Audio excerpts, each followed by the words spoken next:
Hi, it's Carl, Ranger Commander. Thanks for coming back. Today we're going to be talking about the Hunter's Fire.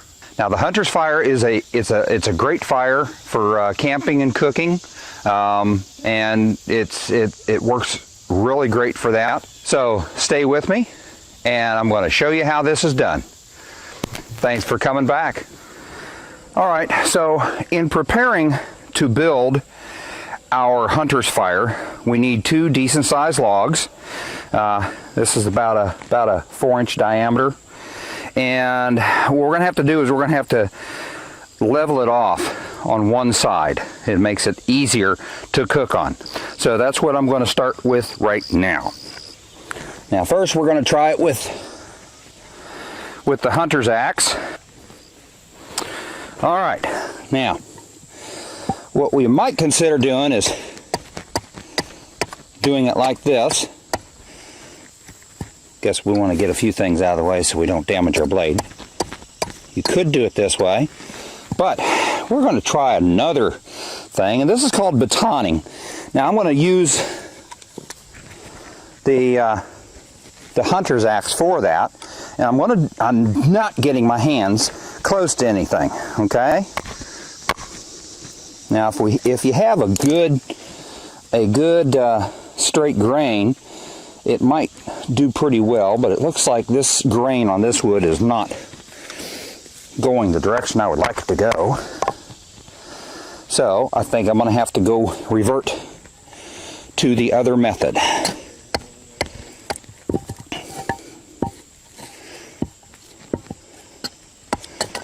All right, so one side is flattened off. Let's grab the other one. And let's try that batoning again. But this time, let's try it with a knife. Now, before I do this, allow me to make some very specific indications here. Okay? Number one, if you're going to try to baton with a knife, it needs to be a good, strong knife. It needs to be a knife with a full tang. A knife that has a rat tail tang is not going to hold up to this.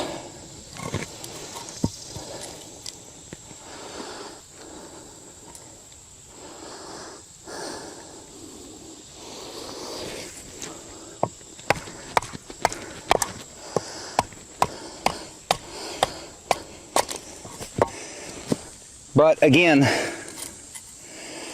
the grain in this is not really conducive to what I'm trying to do. Knives with rat tail tangs are usually quickly destroyed by doing this. Now if this had a better grain to it, I could probably have went all the way through, all the way down. The drain's not going the direction that I really need it to go. So we'll go back to doing it this way.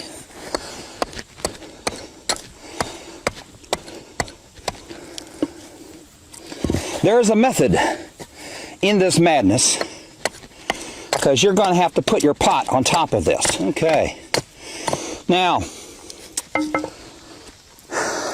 here we go. Now that we have flattened one side, we're going to put this in the form of a V. Okay, so I have one this way and one this way.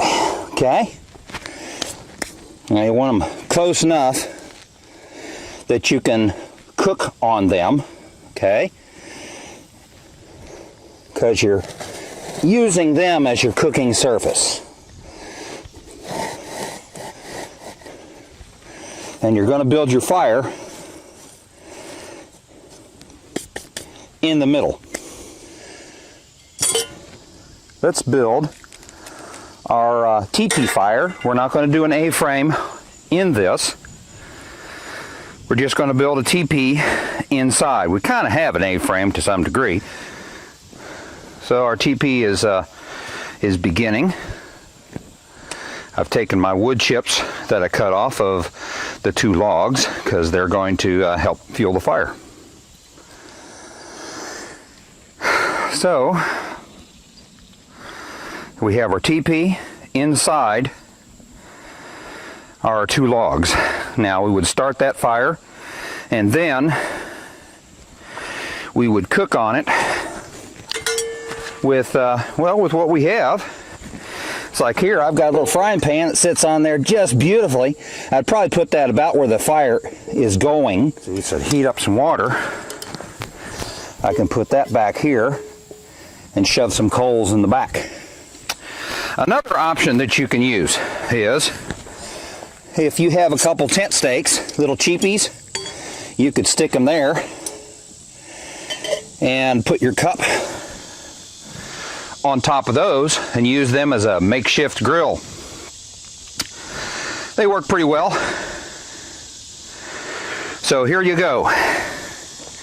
That's set up for a hunter's fire. Like I said, the fire would be exact right where the pan is.